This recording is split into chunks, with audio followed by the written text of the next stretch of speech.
What am I to do? Welcome to He Said, She Said Razor Branding Podcast with Michael Russo and Jaci Russo. To learn more about how to improve your brand, visit brandRUSSO.com. Michael, today we are joined by Liz Brooks, who is with Interview Valet. And, for people who've done a podcast for almost a decade now, it is impressive to me how much better our guests have gotten. And it is strictly because of Liz and Interview Valet. They match us with such great guests. And so her background in PR and how it intersects with podcasting, that's what I cannot wait to dig into today. Yeah, no, she was awesome. And she sounded so good. Just as good microphone. You and your audio needs are very humorous to me. And by the way, I called you earlier, by the way, when you were you eating a caramel? I was eating a caramel. I just put my microphone in front of my face and I put myself on mute so you could neither see it nor hear it. You could see it. You couldn't hear it, but you could definitely see it. Yeah. Well, the issue, just for those listening, is that these are my caramels. At one point, I bought us a container of caramels because they're sugar-free, which is kind of a thing for me. And they were gone in a matter of hours. There were like 50 of them. Poof. So now they're no longer our caramels. They are my caramels. I mean, And they do are you have hidden. them like tucked in your pocket? Are you like that They lady travel that with has me. They candy? travel with me so that you cannot take them when I'm gone. Anyway, Liz was awesome though. I definitely enjoyed that. Like I said, it's just the podcasts have gotten so overwhelming at times, I think, because it seems like everybody's got one, especially, celebrities and sports stars. Everybody's got a podcast. Everybody's got a podcast. But they're like you said, there is something for everyone. So, Yeah. you find what you like and you roll with it. Absolutely. So y'all, check out Liz. To do when the day is through. Hey, Liz, welcome to the podcast. Thank you for having me. You're welcome. Every time that we kind of set a guest up so they know what to expect, Michael always says that my intros are either jarring or dramatic or come at you from nowhere. And I don't know how saying, hey, welcome to the podcast is really that scary, but I'm glad you Well- survived the jump scare. Sometimes we're having a conversation, we're just talking, then all of a sudden we jump right in. And I think people are a little alarmed by that. So I just me, but I think Liz is a pro. She can handle it. Michael, you prepped me for the drama. Dramatic is the word that he used right before we hit record. My heart is pounding from said moment, but I think we'll make it through. Perfect. Oh, gosh. Hopefully the fingers listeners crossed. can too. Fingers crossed.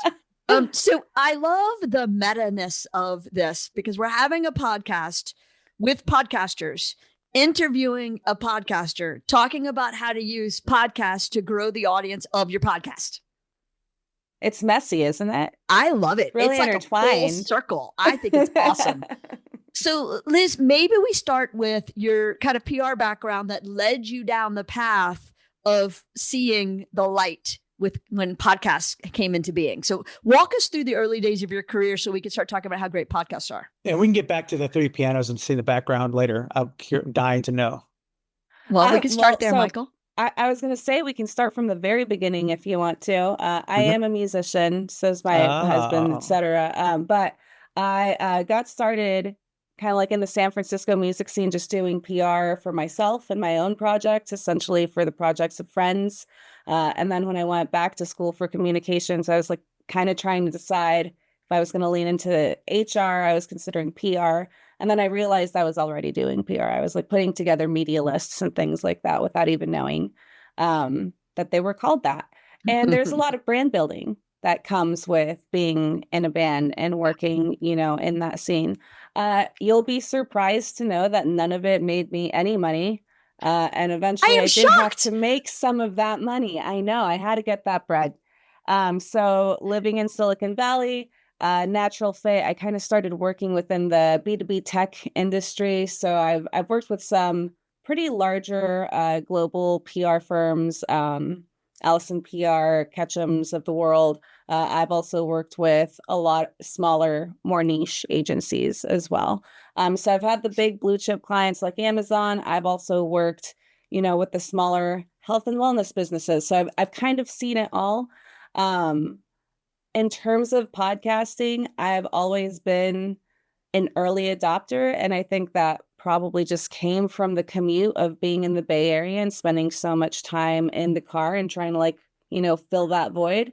And I brought that perspective kind of in the early days of PR. I was actually still an intern at the point where I suggested, as part of the thought leadership campaigns, like maybe having some of these speakers on podcasts, and somehow nobody had thought about that on the team yet. So over the years, I kind of just brought that into all of the campaigns that I was working on.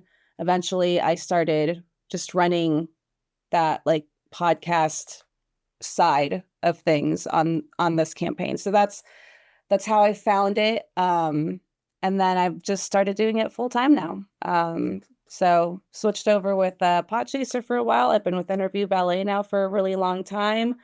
So just bringing that blend of PR and podcasting and marketing to clients to find out what that void is, help them fill it, and then promote, get that out there, build that brand, make those connections, make those relationships, get those people to come to you. I just said a lot of words. So that was awesome, though. For the people who don't know, talk a little bit about Interview Valet, because if you're not in the behind the scenes of the podcast world, I don't think people realize how important a service like Interview Valet is to podcasters and guests and the matchmaking that happens. So I talked earlier about like filling a void, and that's a little bit what our brand here is at Interview Valet. We found that a lot of people were trying to get on podcasts, but they didn't have those relationships on how to do it. If you jump into a PR campaign, again, podcasting is usually just going to be a small percentage of it, if at all. It's very much, usually focused on traditional PR, et cetera. So just, finding a way to make those connections in between hosts and guests in a way that's going to help both parties. And we found that on the host side of things, they were really grateful to have somebody, kind of like acting as an in-between. We don't just take anybody on as a client, like we really vet our clients and our guests, and we work with them, and we make sure that they're media trained, and we have our one sheets, we build our materials.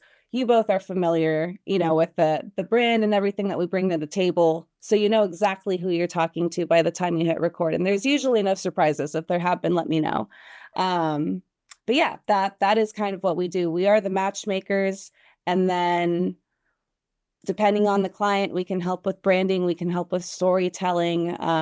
If you don't know, because a lot of this too is promoting and perpetuating these messages, these stories after the fact. You're building your digital library. So if you need help with content repurposing or things like that, we can help with it too. So we're a little bit of a jack of all trades. We're constantly adding in like new services and things that we can do just based on client needs. We try to be nimble.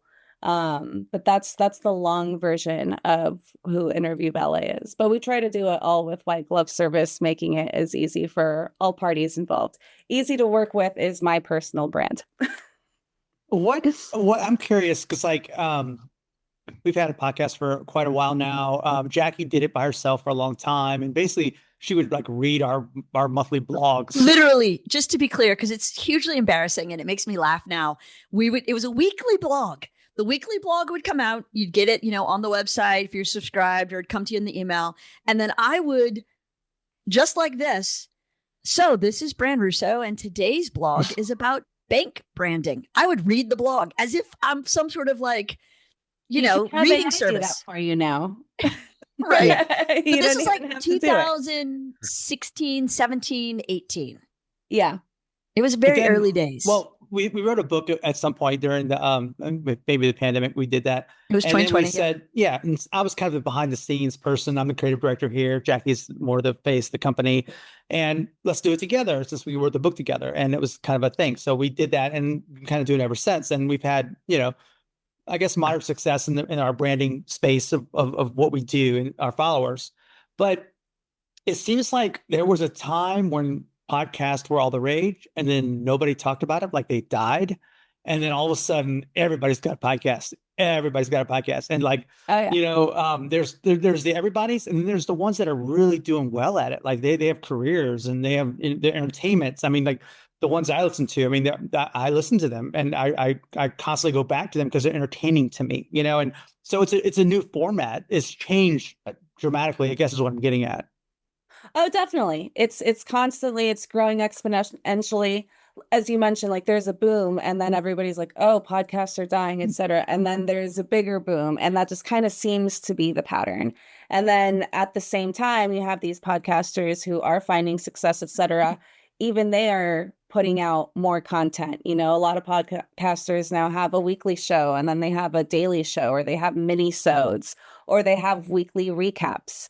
So it's not just the amount of podcasters and shows, but it's also the amount of content that they're able to put out there.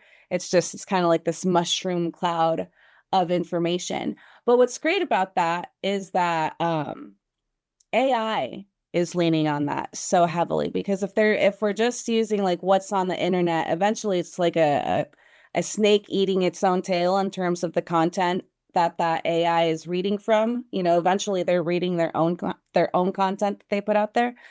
So we're finding that more and more large language models are relying on audiobooks, on podcasts, you know, on this audio format to get more information, to be able to like expand on that further. So actually, you know, we look at SEO for so many of our clients in the shows that we work with, but LMO is something that we are prioritizing. Again, just because of the sheer volume of content that's being put out there that can be used as well. Mhm. And we're finding that a lot of clients are finding us through AI versus the traditional models that we were using before. So That's Interesting. amazing to me.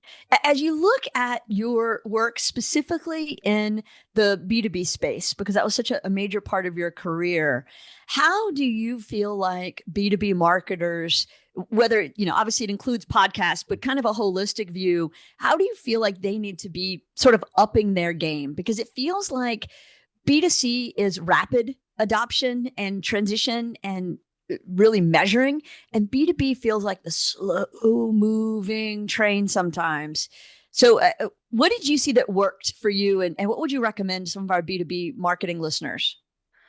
I think a lot of it, again, thought leadership is so important in the B2B space. And so much of that is also just building authority within your space, becoming, you know, the preferred provider. And I think it's easier to do with consumers to a certain extent versus with other established businesses. There's just more on the line. There's more for them to lose, that you're not going to work with a complete stranger. So I think so much more of it is building authority, building those relationships.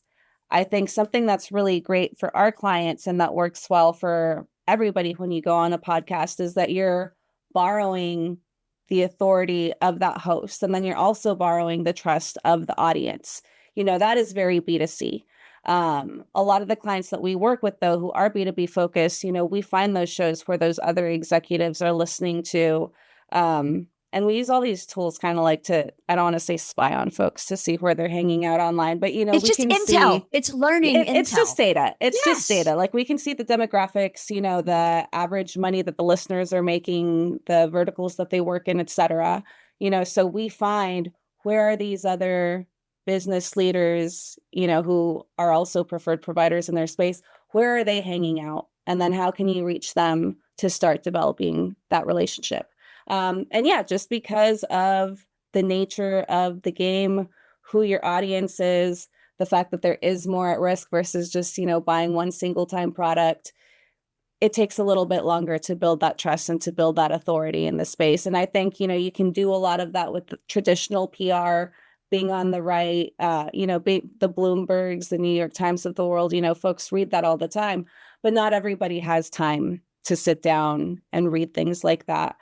Which I think is also what's so valuable about podcasting and audiobooks and everything, you know, even the newsletter that you said that you were just reading out loud, that still adds value because you're reaching people in a different space who don't have the time to find it elsewhere. So you're kind of bringing it to them, if you will. We've evolved since then, though, luckily. Now Very we much just so. ramble. Yes. Right. Yes. On-air Now we bits. just ramble without any plan. Well, I'm rambling too, so it's fine. But it's a good ramble. It's a good ramble. How do you feel like storytelling fits in with authority building and the merge with podcasting? How do those three kind of create a triangle of opportunity? I think it's all about authenticity. You know, you're able to tell your own story with your own quirks, your flaws, the kind of language that you use. Do you drop an F-bomb over here? And, you know, like what is your, again, what is your personal brand? How do you communicate? How do you tell your own story? And the thing is, if you don't go out there and tell your own story, eventually someone else is going to start telling it for you. It could be a competitor, it could be a hater, it could be, even just another thought leader in the space. But if they haven't worked with you, if they don't know you or what you stand for, it's not going to be told in your own voice. Also, I think, with traditional PR, again, what you read, it's gone. First of all, it may not have come, that's funny. It may not have come from the speaker or the CEO themselves. It probably came from the PR team. So that's already washed down. And then you take that to the editor of the magazine, and then that's already washed down even further. So by the time you're reading something, it's gone through so many filters. The voice, the personal brand of the speaker is completely gone at that point. I always compare it to like seeing a filtered picture of somebody on Instagram and then meeting them for the first date, and it's completely different. I think you get to bypass a lot of that and get that more authentic storytelling coming from the actual storyteller that you can't get otherwhere or in other places. Sorry, otherwise. No, you're right though. You're absolutely right. So, I don't know, what are we up to now? 3-4 million podcasts in the market. That's a lot of noise, or it can be. One of the things that I love about it is there's a podcast for everybody. And so if you like, gardening for nightshade vegetables, there's a podcast that'll tell you exactly how to do that. It's as niche as you want it to be.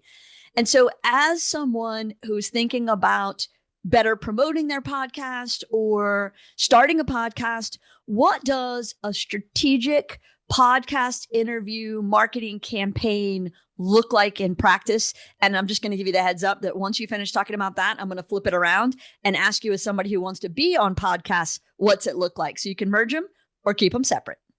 Sure. So I was eventually going to try to circle into this anyway. So thank you for setting me up for it. My pleasure. Something that we say at Interview Valet all the time is that bigger is not better. Better is better. You were actually, you were talking to Dr. Trisha Golf about this, about how like everybody thinks that everybody wants their audience to be everyone, and you're not going to find any success in that. Niche is riche. You want to find who's actually going to be benefiting from your product or from your business. What is the problem that you help solve? What sets you apart, and who is looking to solve that problem? What shows are they listening to? So we always try to we work a lot with our clients to find exactly, who is your target audience? Where is this target audience getting their information? What shows are they listening to? And oftentimes those are going to be smaller, more niche shows that they wouldn't have considered to begin with. Everybody wants to be on a bigger show, but if they're not looking to solve the problem that you solve, you're not going to get anything out of it. I always tying back to my being a musician, I always think about it like my band could get invited to play at the farmer's market. That's great. There's going to be like 3,000-4,000 people coming in and out all day. They're not there for the music though. They're there for the vegetables and for the deals. Like, we're just background noise. They just happen to hear us, but they're not going to walk away trying to find us on Spotify or go to one of our shows or anything like that. If I play a dingy nightclub at a Wednesday at 11 p.m. and it's a pain in the butt to do it, and I'm going to be tired the next morning and I have to move my equipment and everything, and there's maybe only 50 people there, but those 50 people are there because of the love of the music. It was also a pain in the butt for them to be there that night. They bought the ticket, right? So they're going to walk away actually wanting my product. So we do the same thing with the shows that we work with. It's just about like being really, really strategic with your target audience and targeting the right shows. That was a long answer again. But that was good. I think too, just on that note, I think it's important. We try to get a lot of our clients to do this when they have something to say. We're really big advocates of thought leadership and position yourself as an expert in the room. And I think just like I always advocate, if you can teach, go teach something, because when you start to talk about what you do with your craft, you realize that you actually know more than you think you know, and you become an expert in the room. And you get better at it. Yes. Exactly. Yeah. And the podcast, even if there isn't really an audience out there, you talking about it out loud and you saying things out loud, all of a sudden it starts to change the way you think about what you do. And it gives you a sense of not just speaking about it, but knowing it. Like, wow, I just said something pretty smart. Or I actually knew the answer to that, and now I am the authority. I'm not just basing it on what somebody else says, what my opinion actually matters. And that comes from time. But a lot of people have that in them and they just they're not sharing it with the world, Yeah, we talked about building your digital library online with these podcasts, but at the same time, you are also building your own self-confidence and knowledge and, the power of like, I can do this. I can speak about this. I do have something to offer listeners. I am solving problems that my, software is worthy of being sold to this company. And also, as you're realizing that about yourself, the listeners, your potential consumers are going to be realizing this as well. Yeah, and consistency I think is important too. I'm sure that for all the podcasts out there, there's just as many that start and stop, or they give up on it, or they don't remain consistent. I mean, it's hard for us we try to do at least two a month we put out, and it's hard. It's hard to find time for it. It's hard to find the energy for it. I mean, just before we got on here, I was like, I don't want to do this today, but it was, every time we get on, I'm always enjoying because we have such great guests, and that's another thing too. We've been so blessed. We've had guests on our podcast that shouldn't be our guests. Like they are way above our pay grade. I'm like, how in the world did they get on I mean, we're talking to them. I'm like, they've written books and they've invented, they've cured diseases, something crazy. I'm like, how did they find their way to us? And I appreciate their time, but it's just amazing. There are so many people out there that are looking for opportunities to have that voice kind of enter the public spectrum, you know? Well, No, do you know the exactly. answer of how they found us, Michael? It's Interview Valet. I know. Our best guests have come from them. Absolutely. I agree. I'm endorsing y'all 100%. Oh, thank you. I was going to say, hopefully you didn't get like any complete outliers of like, oh my gosh, how did this person end up on the show? And I was like, hopefully that's not us. But no, you're saying that they're... there's one or two that have been like watching paint dry, it just because of the topic was like, so, I mean, and Jack and I both were struggling. Like they weren't great. They didn't know how to continue the conversation, or they monologue. They didn't dialogue very well. And so those are always a little more challenging, I think. But yeah, no, everybody we've gotten from you guys has been great. And like I said, it's always somebody that they have something worth saying, and it makes the conversation interesting. And I think that's what I enjoy listening to as well. Like one of our favorite podcasts, Jackie and I, that we listen to when we travel is why am I blanking? Smartless. And love Smartless. I mean, how can you not? How do you not? Such a fun driving podcast. At the end of the day, I was telling Jackie, I was listening to one of their more recent ones. They had Jason Mateo. Oh, Jason Momoa. Momoa. And he's telling this story about how he almost drowned and got saved by this Lance Burkhart, or some famous surfer guy. I even knew his name. I'm not a surfer. Laird. Yeah, Laird. And he's telling this story. They completely left the room and were having their own conversation. And he's like, and they had to come back and they were like, wait, tell us that story again. We missed it. Like, I love that though, because they were so having their interaction, having them engage with each other is what that's all about. It really doesn't matter what the topic is or who's on there. It's listening to them and them share their stories, and it's like you're hanging out with a bunch of friends, that's their thing. And it just works. And I love being part of it. I feel like I know them. I think everybody who listens to them feels like they're part of that group. And like, I would love to hang out with these guys on a weekend, and that's their thing. But you find those opportunities where, I don't know, when you're able to find that authenticity, I guess is the word. And I think it's overused nowadays, but it's real and it's genuine and it comes across, Yep. No, my favorite podcasts are for the exact same reason. It's because of the banter, the chatter. I do find it when you have multiple hosts, it sometimes makes it easier to get that, which is also what's great about what you're doing here as well. I've done so many interviews, and it's always more people in the room can make it more natural to a certain degree. to a certain degree. You don't want too many hands in the pot either. But yeah, no, the favorite podcasts are the ones that I would want to hang out with on the weekend, just like you said, Michael.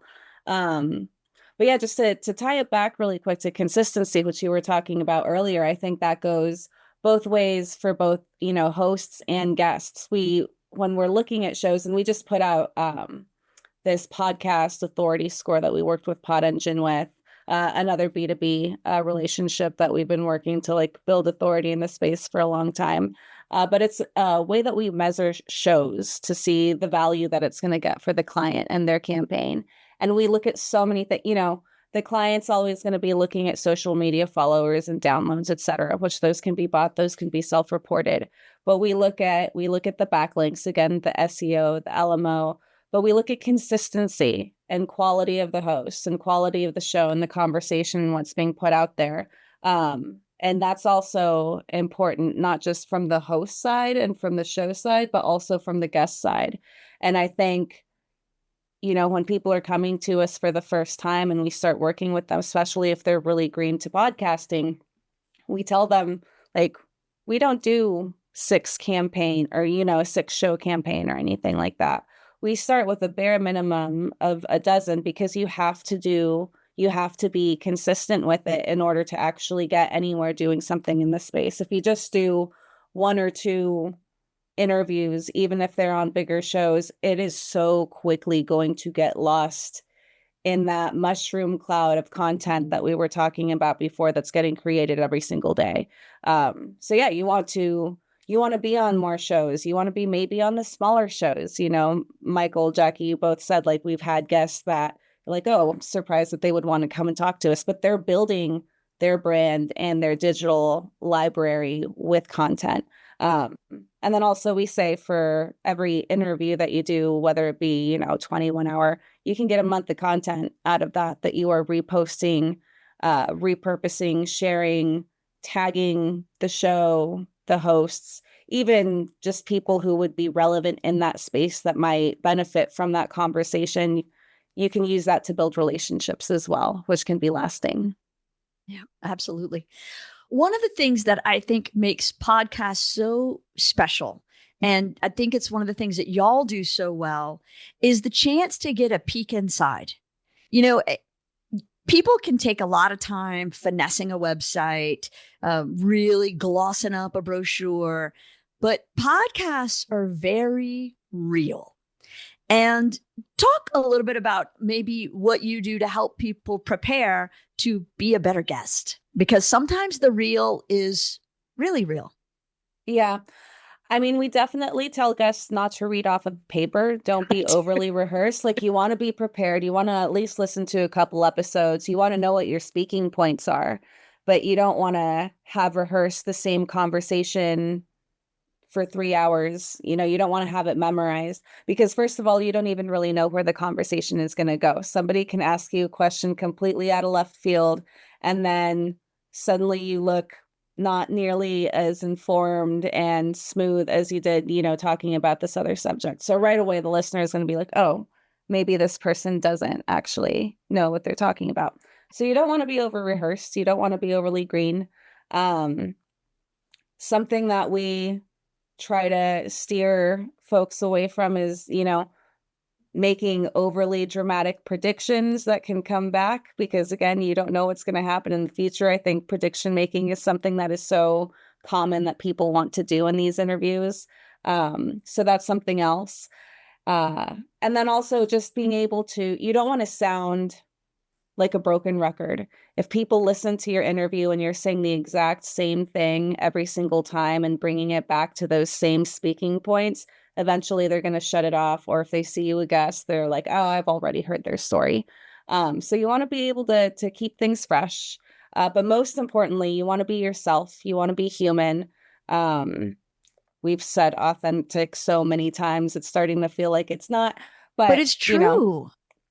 Yes, exactly. And that's also why we talk to our guests too. Like, are you okay with faith? Are you okay with explicit? Because if that's part of your brand, if that's part of who you are as a person, then let's use that. Like, let's get you on those shows. Let's be able to show who you are to the public. So yeah. I love all of that. Can you think of a specific time when a podcast appearance or initiative kind of moved the needle for a company? Oh, definitely. This comes to being flexible, which is also something that we really work with our clients. Sometimes you think you know exactly who your target audience is, and you're working so hard to reach, this particular set of shows, when really they're looking for you elsewhere. I can't say any names specifically. This was a B2C company within the health and wellness space. They were an AG1 competitor. That's as far as I'll go. But they were really looking to hit the younger audiences. They wanted Gen Z, they wanted Zillennials. They also wanted like these much bigger shows. And we were even doing paid ad campaigns with them to get on some of these bigger shows, spending lots of money, thousands of dollars, and we weren't seeing the conversions or, the needle shift the way that we wanted to. And there was some frustration on both ends. And we're figuring like, why is this not working? So after some research on our end, and sometimes on the back end, and you both probably know this, you have to try something first and then ask for forgiveness later to see if it even works, if it's even worth fighting for and bringing to the client or the campaign. But we completely shifted going from these younger audiences and these bigger shows to like the longevity over 40 crowd. So shows like Wellness Over 40. And they're smaller, but those communities are so much more harnessed on these shows. They care so much more about the content they accepted. They're like, yes, we will try this out. And within one small show, they saw over 40 conversions immediately within a couple of weeks. So as soon as they saw that, they're like, okay, let's pivot, like, just like a hard shift to the right, starting to go after that specific, again, the older crowd. They were trying to do the opposite before. They were trying to go, for the younger is better, where really they were solving a problem for these folks over here who really, really wanted it. So being flexible, and sometimes knowing that you have to be able to pivot to find that success, even though your marketing people and everyone else is like, this is where we are. At least be willing to try something new, because you never know where it'll take you. Yeah, absolutely. Where do you see podcasts going in the next 5 years as part of a kind of a broader PR strategy? Where is it going to sit? I wish I could say. I do just continue to see it grow. As I mentioned, I think content repurposing, taking those shows and turning it into even more content for listeners is going to be valuable, because again, it is about consistency and posting more, having more guests on. I'm saying what everybody knows here, but I do just continue to see it growing. What about the transition of video with podcast? I mean, people are not just listening, but they're watching. YouTube has their own podcast network now and things like that. I mean, how do y'all deal with that? That's definitely something that's becoming more common, both for like the minisodes and full episodes. A lot of our clients are also specifically looking for video now in the shows that we're putting out, just because of the way that they want to be able to repurpose that for YouTube, for TikTok, for Instagram, because so many of these platforms where we're sharing this are visual. We also recommend, when you go on a show, to do a dedicated welcome page, because you can bring listeners back to that, to not only show them what your calls to action are, but to give them a visual representation of what your brand looks like and who you are. So I think that's becoming more and more important in the podcasting space, as well as that video element.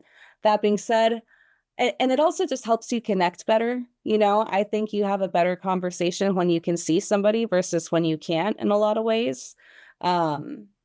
We do see almost all recordings now have video, but a lot of postings are still audio only.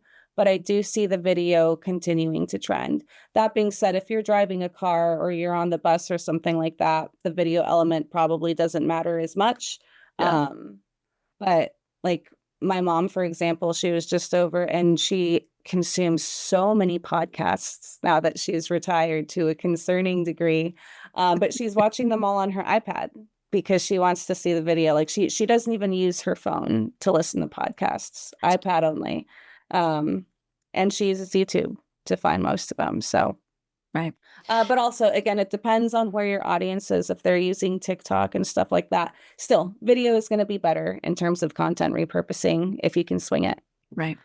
Yeah. Isn't that the point of it, though, is that I should be able to find it wherever I look? So I am an Apple podcaster, but Michael's like a Spotify podcaster. And so I feel like that's one of the great things about this as a tool is it's wherever I want it to be. Yep, exactly. We do that from the music perspective too. Obviously, like we're on Spotify and Apple Music and all of those, but we also try to put as much content on YouTube if we can, like even if we're just putting some background visuals or something, because we want people to be able to find us on whatever platform they're using. I had to learn how to use TikTok this year. How'd that go for you? Just to be accessible. It's a young man's game. I'm more of an Instagram girly when we're doing the band marketing and stuff like that. But Right. yeah. Right. So Michael's a big TikToker. I'm just going to out him now. I love TikTok. And so he regularly sends me things. I'm like, dude, I'm not on TikTok. I'll watch your thing just so we can talk about it. But please just go to Instagram and find it there and send it to me. Come on. They need to work together. Agree. Like the way that you can like post everything to Instagram and it goes straight to Facebook, even though I don't know how many folks are hanging out there now, but I wish there was some way to have those two. Yes. Easier to use together, if you will. Yes, for sure. Wait, hold on. Sorry. I don't think it's going to happen though. I was into the thought about that I lost track of my questions. Let me get back to it. So what advice would you give to a small company who really wants to kind of get into the space or individuals who want to broaden their reach?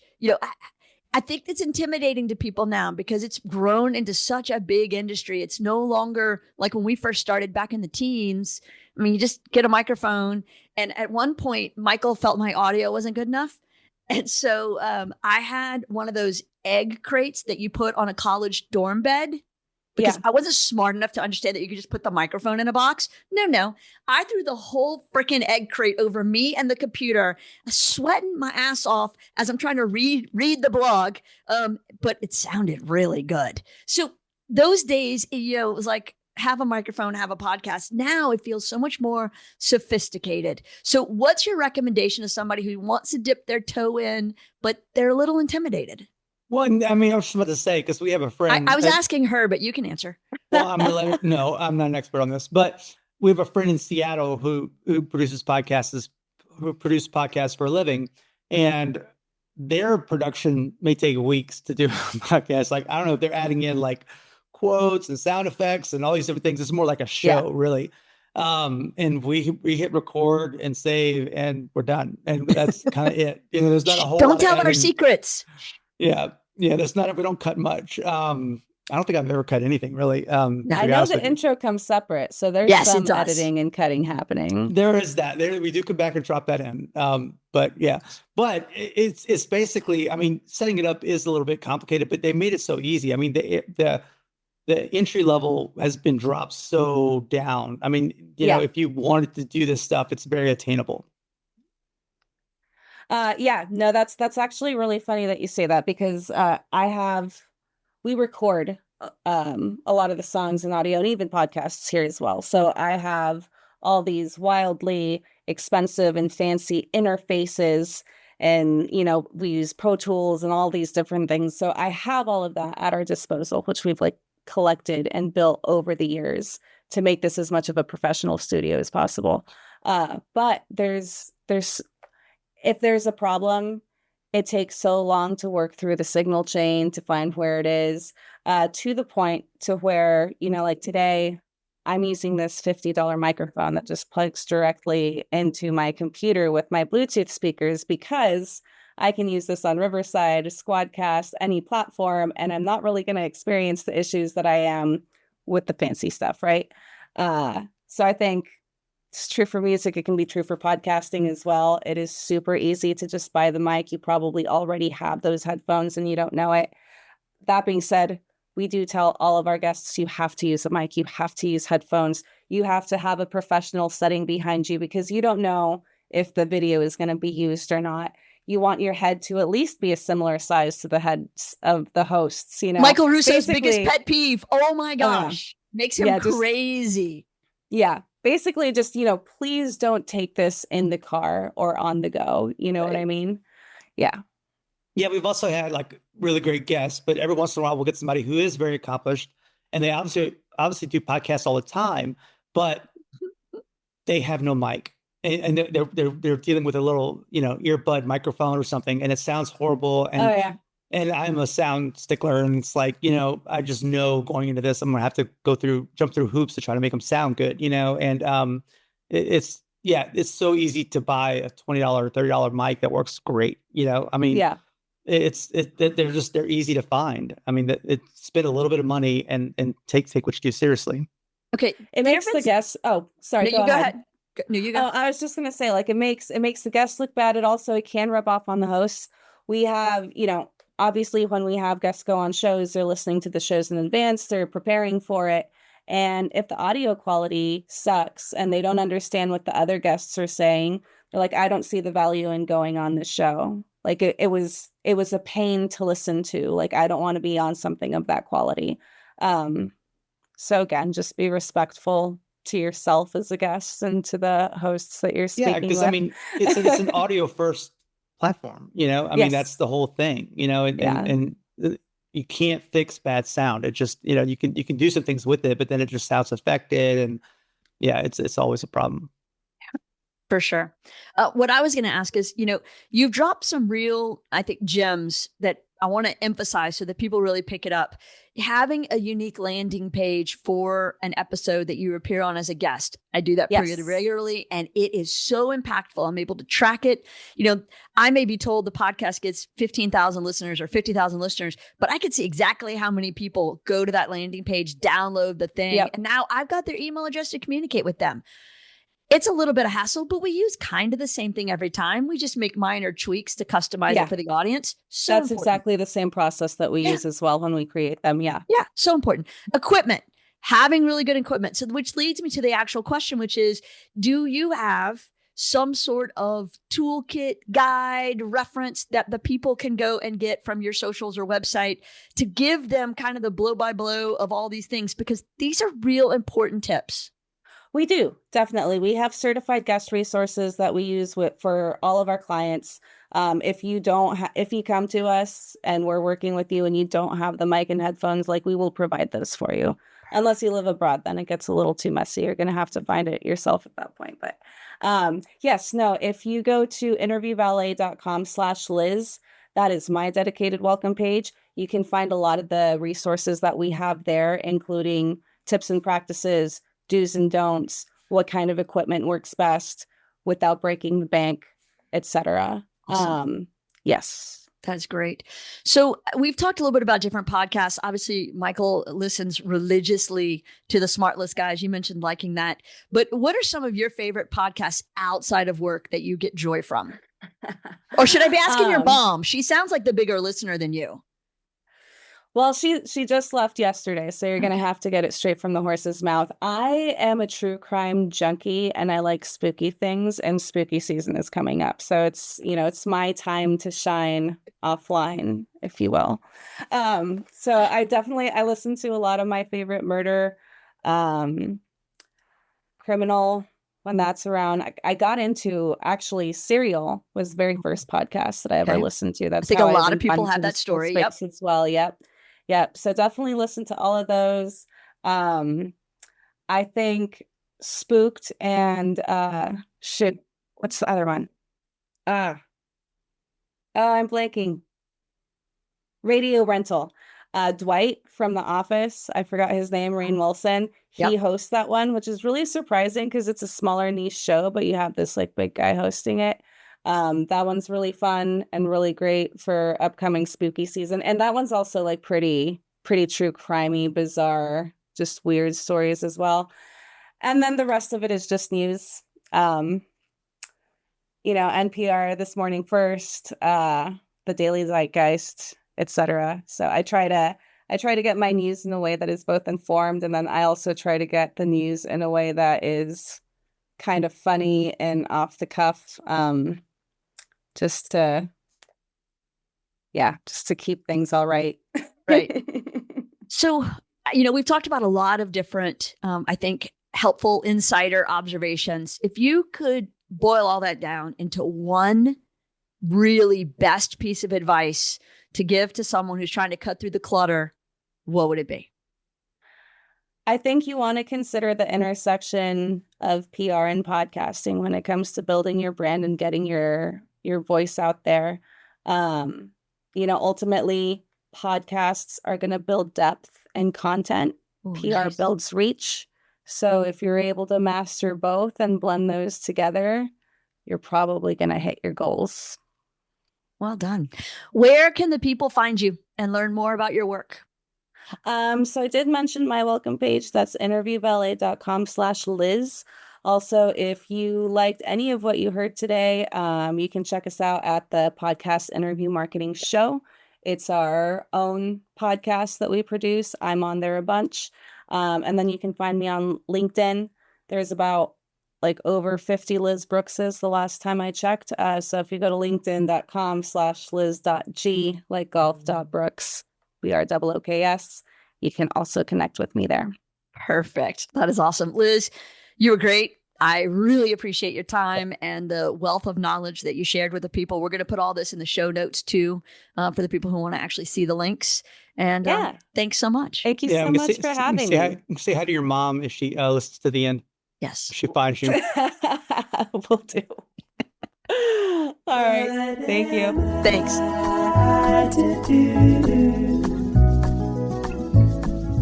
When the day is